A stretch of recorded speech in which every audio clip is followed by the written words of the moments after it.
Executive Director of the U.S. Climate Alliance, Casey Kadams. New Jersey Governor, Phil Murphy. And please join me in welcoming the 57th Governor of the great state of New York, Governor Kathy Hochul.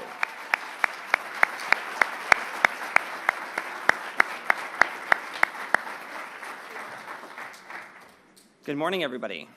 My name is Casey Kadams, and I am Executive Director of the U.S. Climate Alliance. I am absolutely thrilled to be joining you here in New York City during one of my favorite times of the year. And no, I'm not talking about the UN General Assembly or the last day of summer. I'm talking about Climate Week. And today we're in luck because we're joined by not one, but two of America's top climate leaders, New York Governor Kathy Hochul and New Jersey Governor Phil Murphy.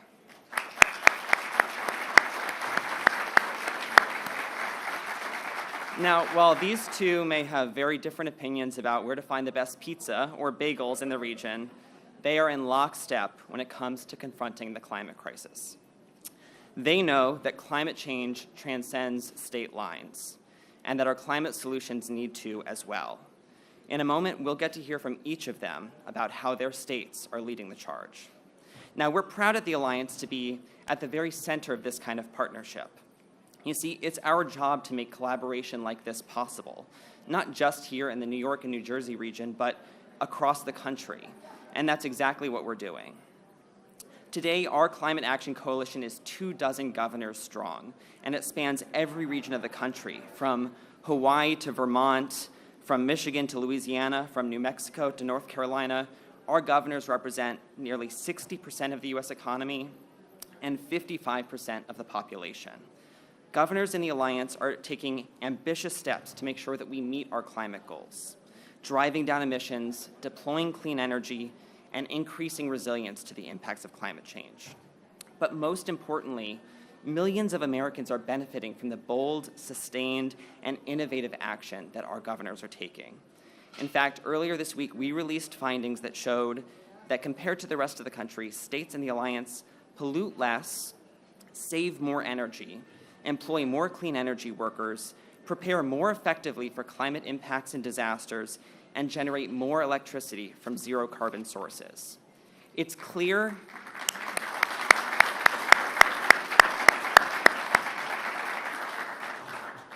as day that climate action means better health, cleaner air, a stronger economy, and a more prosperity for everyone. And it's also clear that we can go much further and much faster when we do it together. So as the political winds shift and legal uncertainty persists in D.C., our governors and our states will be the ones who are continuing to move full speed ahead. We will continue to supercharge climate action, and what we do will set the pace for the nation and even the world. This year, the Alliance celebrated a real milestone, 5 years since our coalition was formed. That's 5 years of collaboration, innovation, and action. And as a founding state co-chair, New York has been with us from the very start, which is one of the many reasons I'm so proud to introduce our first speaker, New York Governor Kathy Hochul.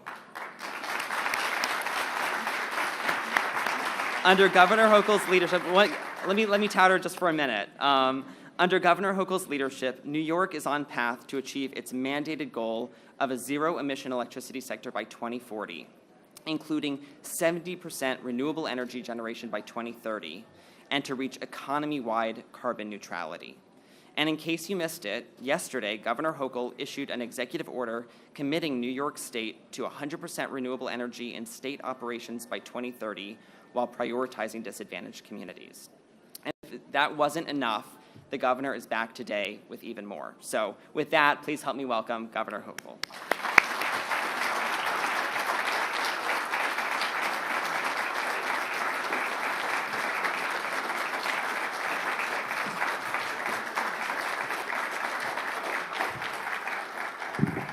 Good morning. What a spectacularly beautiful day here in New York. First of all, I do want to thank Casey for using his talents that he attained in many positions, but also as a leader at the EPA to help all of us at the state level make sure we're doing the right thing. So to Casey Kadams, I want to thank you for being the executive director of our alliance here. So let's give him a round of applause. Alan Steele. People are in your building. It's extraordinary. We've been through here from the entire pandemic. And I have to tell you what you did in terms of providing a space, a safe place, a place we could do vaccinations. We were prepared to handle as many people as necessary here. So you got us through that, but also the stress of all the bookings that had come and gone. And now I feel like we are back. And it is evidenced by the noise in the next rooms and all the activity and the energy. But there's one more thing I'm really looking to do is to help land a very nice presidential convention here in a couple of years. So I'm out there. The mayor and I were just down in Washington about a week ago showing them what we're made out of, and we definitely had more fun in our room than they did in the others. Just an observation. A little bias here. Lee Perlman, thank you for being the chair of the Convention Center Operating Corporation. Yes, good things are happening, and you've always been sort of the epicenter of Climate Week, and we're grateful for what you do here as well. And to have a governor that I am in sync with philosophically on so many key issues. We realize that working together, our entire region can really rise to a new level, and I'm grateful that Phil Murphy has joined us here once again to show the collaboration among our states, and that's what our residents want to know about. So let's give a round of applause to Governor Phil Murphy.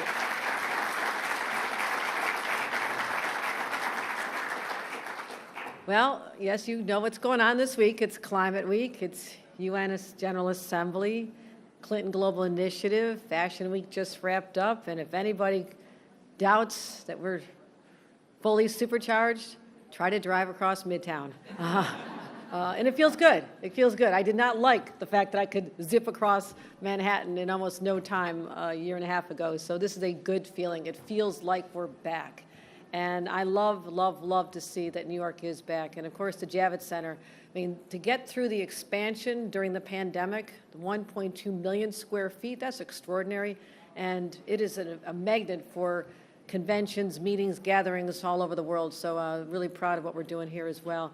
And also, we're really excited about having Climate Week. I literally was here, I think I was on the job about 3 weeks, and I stood out there and took a tour to see what we're going to be talking about the completion of today. And I just thought, I'm in awe of what was going on during this pandemic, but also how you just kept it all going, that we did not lose sight of our climate objectives, even though Mother Nature had us focused on other issues for a solid 2 years. We never gave up our focus there. So I'm going to have an update on that shortly, but just want to talk about, to all of you, why protecting the environment is so important to me personally, why I'm such an environmental activist myself. And You can look up Wikipedia. You know how old I am. I was there when the first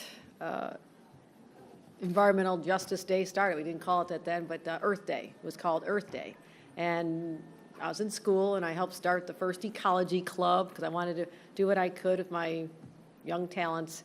But also, I come from an area where when people talk about, clean air, clean water, in sort of, hypothetical terms, what does it really feel like when you don't have it? That's the world I lived in. I lived in a world that did not have clean air and clean water as a birthright. It was something that when you grow up in an upstate manufacturing steel town, the focus was always on the jobs. I mean, 20,000 people made steel. My grandpa made steel. My dad made steel. You worked in those factories because it was a good paying job and you can lift your family up out of the middle class, into the middle class. So that's the world I came from. Thank God a lot has changed. It's absolutely beautiful in these communities. Sites that have once been steel plants now have onshore wind turbines. I mean, right out my old window, it's spectacular. But it was also a long time the home of our nation's worst polluters. And, as I said, I mentioned my parents' park right there. I went back to visit again just recently. I always go back to the neighborhood. But there was this ominous feeling. There was always this orange smoke that enveloped the skies. I didn't know the skies were supposed to be blue. They were literally orange from the toxins being released in the air from the smokestacks that dotted the landscape. And Lake Erie, one of the largest freshwater lakes on this planet, is where we used to swim. Not sure it was the smartest thing we did. We didn't know any better, but my mom would take us down the beach and we'd see the steel plant in the background, and at night, you didn't want to be there at night because the sky was glowing with this, looked like molten lava being dumped into Lake Erie, and we'd go back again and swim the next day. No comment on that. But people didn't know any better, or they didn't care, or there was a disconnect and not a sense that this is wrong. These assaults that were on Mother Nature had been going on for decades, and it was just part of the Industrial Revolution, and people accepted that as a price. And again, it was never questioned. So my story is not unique. We still have people today living in these situations. And I'm focused on this, laser focused. If you live in a community where it has dirty air, dirty water, and you develop asthma as a result of your surroundings, or if your homes and livelihoods are becoming vulnerable to the extreme weather, and this is something we didn't even talk about back then. I was from Buffalo. We always expected bad weather. But today, communities that never had even entertained the thought of having to deal with a hurricane are now having to build resiliency because these 100-year events are now happening with greater frequency. And that is why, even again, I was fairly new in the job. I had to deal with not one, but the effect of 2 hurricanes literally this time last year. So all these call us to say environmental justice means we acknowledge it and we lean hard into it. We no longer keep those blinders on. And I refuse to accept anyone who has a different opinion because there is an urgency. There is an urgency that we all must feel in our hearts. So what else are we going to do? We're also recognizing the fact that it's almost the 10th anniversary of Sandy. Our cleanup and our work continues there, building resiliency. But I would say this. We are truly the first generation that has felt the impact of climate change, and we're the last generation to be able to do anything about it. That's the sense of urgency that the people in this room and elsewhere are gathered to talk about. So we make commitments. We have a lot of commitments here in New York. You'll hear about commitments in New Jersey. This is powerful. You have to have leadership that says, no, I'm going to right that wrong. And yes, there may be consequences. Yes, there may be a price tag, but my God, how much more warning do we need that the time to act was not just today, but it was also yesterday. So we have to make up for lost time. So we have the most ambitious renewable energy and emission goals in the country. 70% of renewables by 2030. Electricity, 70% of electricity will be renewables by 2030. 85% emission reductions by 2050. I'm not afraid of saying that. We have the bold agenda that actually meets that, and everyone who's ever worked with me knows I'm also going to say, and I want to shave time off those goals. No matter what you tell me it's going to take a couple years to put in cameras in a subway, I'm going to say, no, I think we can do that in about 18 months. So whatever it is, I'm going to push it even sooner. So what are we also focused on? Last year I announced $4.2 billion. Now, this is a large amount of money, but that's for our Clean Water, Clean Air, Green Jobs, Environmental Bond Act. I need to have everybody who cares about human life on this planet and lives in the state of New York to be mobilized to make sure the vote gets out in support of this bond act. I need everyone in this room to have a sustained effort so we don't look back and say we missed the opportunity because we didn't get enough people to care in time for this important ballot initiative on November 8th. And if it happens, and the voters see the wisdom of this, and we hope they will, it can be a game-changing investment in our infrastructure for our clean energy future. We also made the largest investment in the Environmental Protection Fund, $500 million investment also in offshore wind. That is extraordinary. And what we're doing is creating the supply chain. You know what I get so excited about? We talk about the industrial base of upstate New York, where I came from, a lot of shuttered factories for a long time until we had reuses. One thing we're doing at the Hudson River, Henry Hudson, remember that name? 1600s, brought commerce up to a place like Albany. Years later, 100, 200 years later, we opened up the Erie Canal. Now we're using the Hudson as the vehicle to bring down component parts for offshore wind turbines that are manufactured in the port of Albany, coming down the river and going off the coast of Long Island to build this new future. That's what we're talking about. But I also want to make sure that as a state we're leading as well. I'm not going to tell the private sector what to do if we're not prepared to make those same decisions internally. We are going to transition to 100% renewable energy in all state operations by the year 2030. I'm making that commitment right now. We're going to get that done.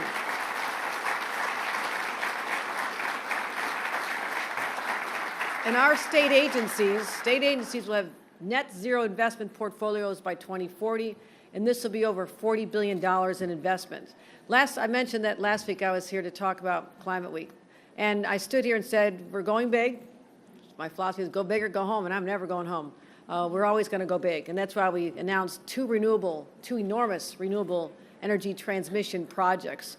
They're truly transformative, bringing 1.7 gigawatts of upstate power, wind and solar from the Hudson Valley, as well as the Champlain Hudson line, bringing wonderful, wonderful power from Canada down to power the homes here in New York City. And that's going to bring in 18 million megawatt hours of renewable energy from Canada, as I said, in upstate New York. That's enough. What does that mean, 18 million? People are like, 18 million? I say, what, 18 million gigawatts? What does that mean? That's enough power to power every home in New York City. Every home in New York City can receive its power source from renewables coming down from the hydroelectric power from Canada, as well as our wind and solar farms. And so I'm excited about this. We also have enough large-scale solar projects to power 620,000 homes. That's great. We also expanded our New York Sun program with an additional 4 gigawatts of distributed power. I know these are just numbers, but I want to know how many houses are affected. And this is going to power over 700,000 homes. So you add up all these numbers, add them all up. We're making a huge difference, profound difference. And so we're also capable of powering 4 million homes. So all this together, 4 million homes as of last year. I mean, since we made those announcements and went big, we will now be able to power 4 million New York homes with renewable energy use by 2030. That's amazing. And that's just what we did in the last year. So let's talk about what's on the horizon. Last summer, we launched our third solicitation for offshore wind. I'm telling you, the future is offshore wind. 2 gigawatts for projects enough to power 1.5 million homes. And today, those of you paying attention, you want to jump on this one, we're announcing our 6th competitive solicitation calling for 2,000 megawatts or more of large-scale renewable projects. And that's enough for another 600,000 additional homes across the state. So anybody wants to bid, get out of the room right now, get first in line, because I'm announcing it's right here, right now. So this is going to be another massive job creator. I didn't say this before, but this is what gets me fired up as well, as we transition from those old smokestack jobs to the clean energy revolution with many of the same workers. If you're smart about this, you can use their talents, their skills, and transition them into the jobs that are going to lead our economy for the next 2 generations. So this is going to spur over $3 billion worth of clean energy investments, powering many more homes. So now again, we're talking about, once I add up what we did last year, what we're planning to do that we just proposed, we're now going to be able to have 7.5 million households in New York State committed to having this renewable energy source. As we also were here last year, we talked about what's going on out the window. This is very exciting. Alan and I walked through. We examined the innovation, the brilliance behind having solar panels. It's the largest solar panels. Is it around the world, Alan? Should I say the world? Close enough? All right. We're New Yorkers. We could brag a little bit. All right, New York. Certainly the largest solar array in New York, New York City. And it's the largest one in anyone thought of this. I mean, it's amazing. So take a look at that. These panels will produce 1 million kilowatt hours of solar power in the first year of operation. That's enough to charge 40 million cell phones. 40 million cell phones. Now I have another, as an aside. Why doesn't the cell phone hold a charge longer? I mean, seriously, I go to Dr. Stanley Whittingham, who's the godfather of the lithium-ion battery, gets Nobel Prize winner, Binghamton. Can you just figure out how to have the cell phones hold a charge longer? I mean, how about a day? How about a week? So I'm just putting that challenge out there. Anybody wants to meet that challenge, I'll announce the winner next year. Just get it done. This is extraordinary. That'll offset 750,000 pounds of carbon a year as well. That's amazing. And also it's going to have 3.35 megawatts of battery storage. So thank you, Alan, for your commitment to this. This is what you've accomplished. We're announcing the completion of over 1,400 panels today, and also to Lee Perlman and the entire board for what you've done. So I know I threw a lot of numbers at you, a lot of houses, a lot of this and that, but the bottom line is we are all in. New York State is all in with our other climate leaders, and these are the states. You've heard, particularly since the end of the last session of the Supreme Court, how important state governments are, how important the vision of their leaders are, and what a difference that can make for people. So we cannot do this alone. And I'm proud to be a co-chair of the U.S. Climate Alliance and working closely with a state like New Jersey, because this is a regional strategy, a regional approach, because any pollution generated in the state of New York or New Jersey is going to find its way to the other one. We're that close.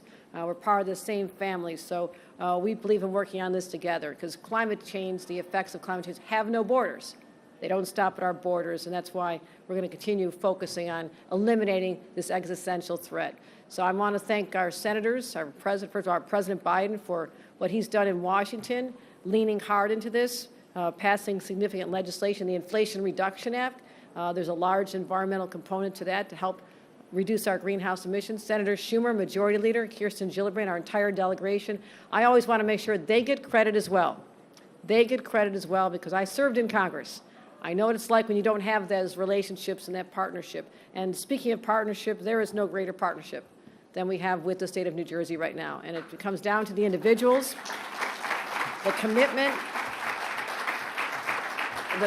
to do what's right for the people of our region, because we are in this together. And with that, let me introduce an amazing individual, a strong leader for our region and for our friends in New Jersey. That is the governor himself. And we were just talking around about some of our football teams. Should we get into that or no? That's a little too controversial. He did say the Buffalo Bills are doing really well. Can I at least say that? Okay, he admitted that. So I hope that doesn't get you in trouble. I know he said he loves his teams that play in New Jersey. Okay, he loves them. We all love all of our teams. But what a year for the Bills. All right, thank you.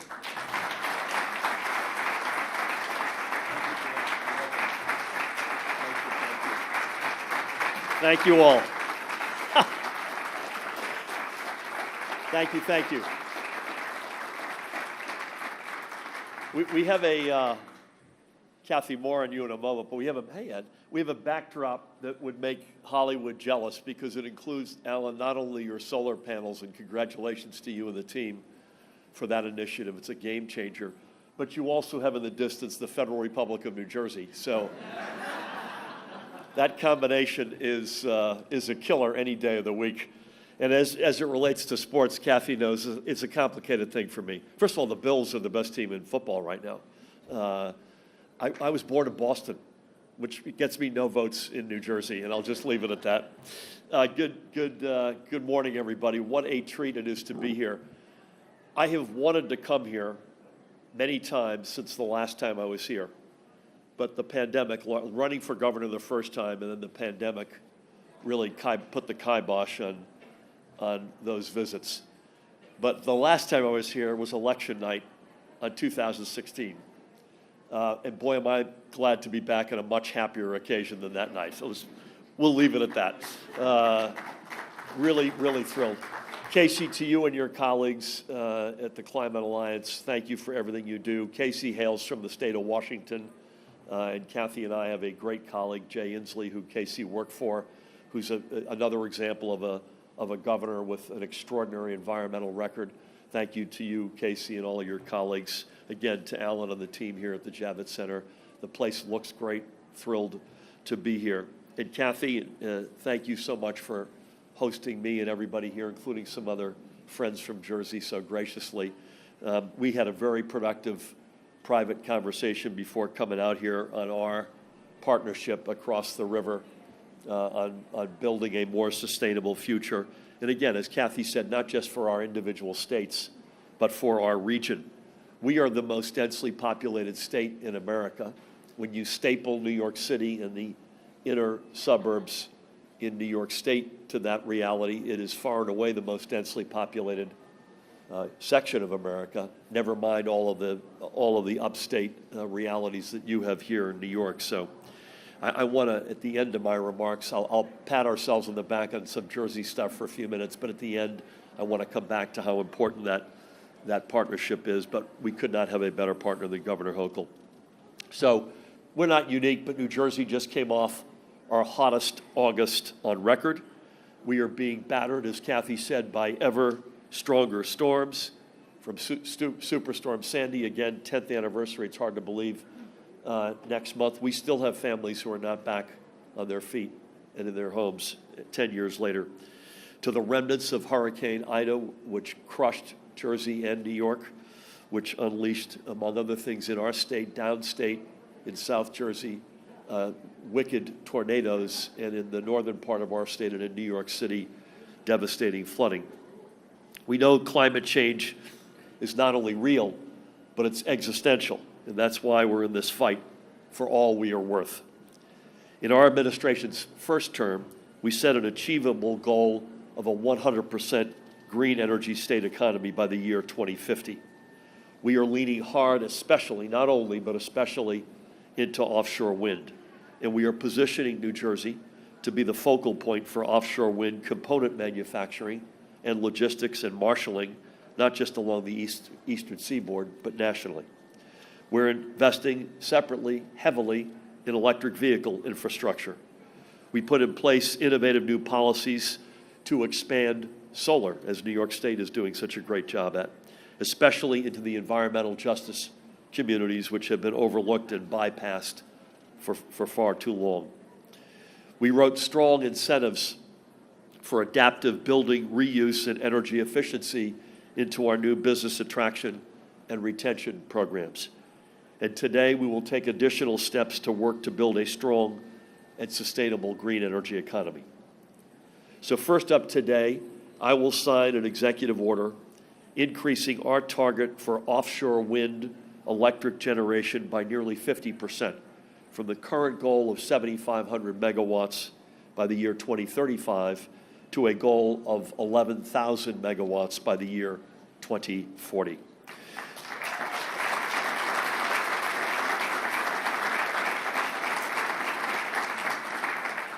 Shamelessly fishing for applause. This is an aggressive target, but it is an achievable one when we combine the offshore wind plans currently in place and moving forward with the opportunities in the recently auctioned portions, as Kathy knows, of the New York Bight, and the technological advancements that are making turbines more and more efficient, almost literally by the day. Moreover, this order will direct our team to continue exploring the feasibility of pushing this goal further onward. Reaching this goal will allow us to power millions of New Jersey homes and businesses with green and reliable energy derived from something we have all taken for granted for a long time, the breezes off the Jersey Shore. Achieving this goal will create thousands of jobs up and down the supply chain, strengthening our economy from end to end. Few people have done more to help us achieve the promise of offshore wind than the President of the Board of Public Utilities, Joe Fiordaliso, and I don't think Joe is here, but I want to thank him in absentia. And again, we're building the offshore wind industry supply chain base right in New Jersey. We will be at the forefront, and we will be able to close the entire loop from manufacturing to installation to generation within our state. Today, we are also releasing an offshore wind jobs analysis, which confirms that the investments we're making in offshore wind are also investments in our people and our economy. But wait, there's more. I feel like I'm in the midst of a Ginsu knife commercial. 18 months ago, I created the New Jersey Council on the Green Economy, bringing together folks from across industry, organized labor, and the full spectrum of advocates like Ed Potosnak, who's here from the New Jersey League of Conservation Voters, among others, and thinkers. This is a truly nation-leading effort focusing on leveraging investment and expertise in a way that no one else is. I asked my wife, who sends her best regards, First Lady Tammy Murphy, who, by the way, has been involved nationally in the climate arena for 2 decades, especially with the Climate Reality Project, which is Al Gore's outstanding vehicle. I asked Tammy to lead this effort as honorary chair, with Jane Cohen, who's the head of my Office of Climate Action and the Green Economy, serving as an executive director. Jane, please stand up and take a bow. Jane is with us today.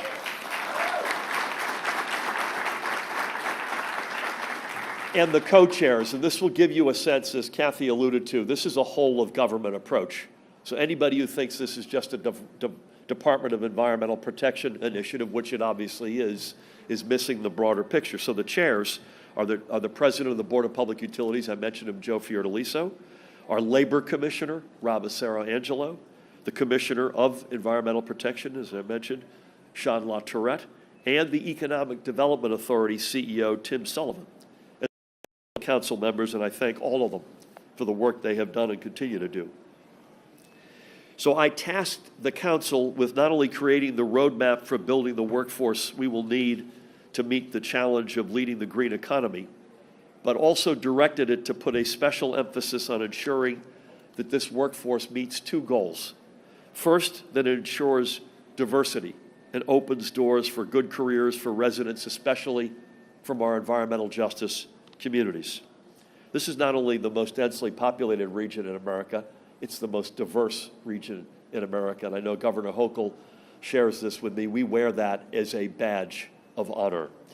And second, that it provides opportunities for current workers, and especially the union workforce with deep roots in the energy fields, to bring their hard-earned skills and invaluable experience to bear for our shared future.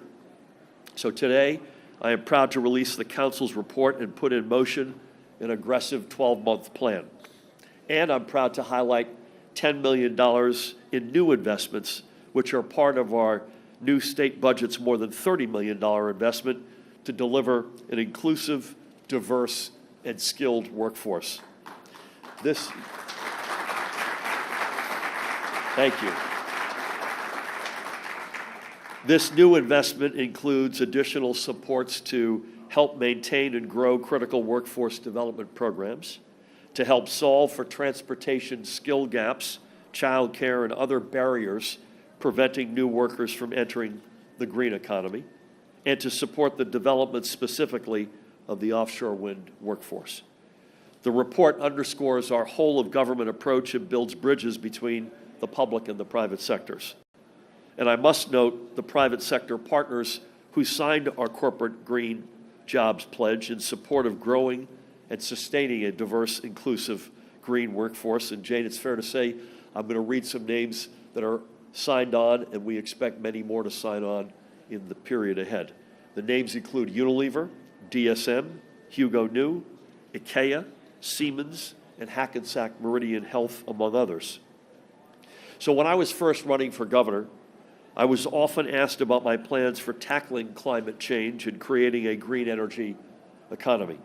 Even then, my focus was on reducing on fossil fuels, incenting energy efficiency and green building practices, going all in on the promise of offshore wind and solar energy, and building the diverse and talented workforce necessary to get these jobs done. If you read the headlines, it seems there's a lot of jockeying between New York and New Jersey. But the reality is very different.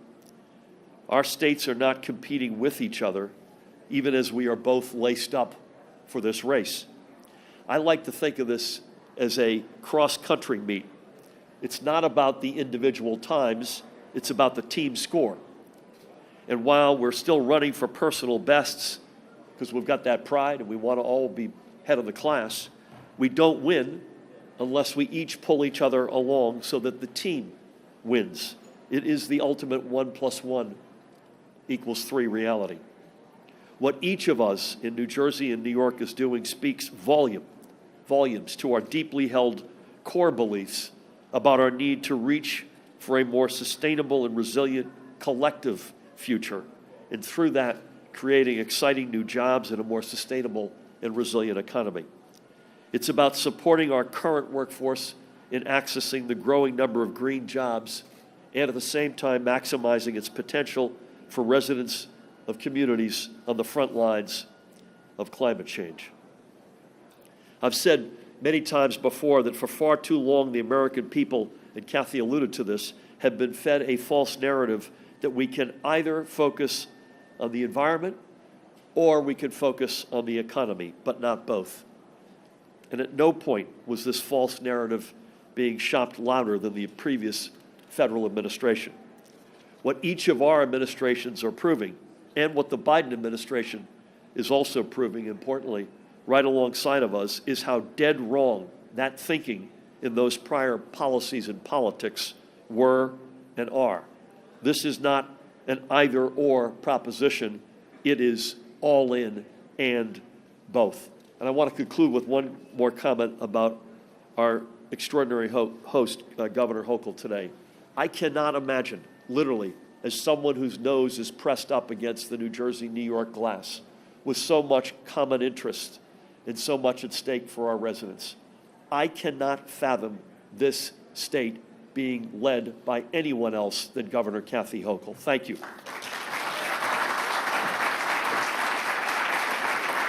That concludes. Thank you for attending. Please welcome Governor Hochul back to the podium with Doreen Harris.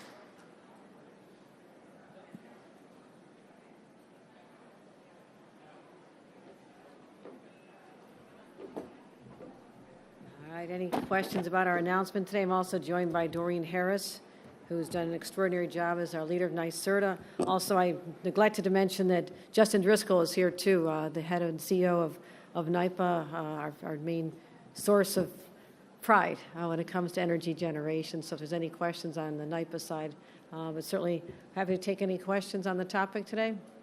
Governor, I want to ask you about congestion pricing. I know you're here with Governor Murphy. Has there been any further reconciliation on that issue? And what do you say to concerns that it's going to end up being very regressive tax? Congestion pricing is an environmental protection initiative as well.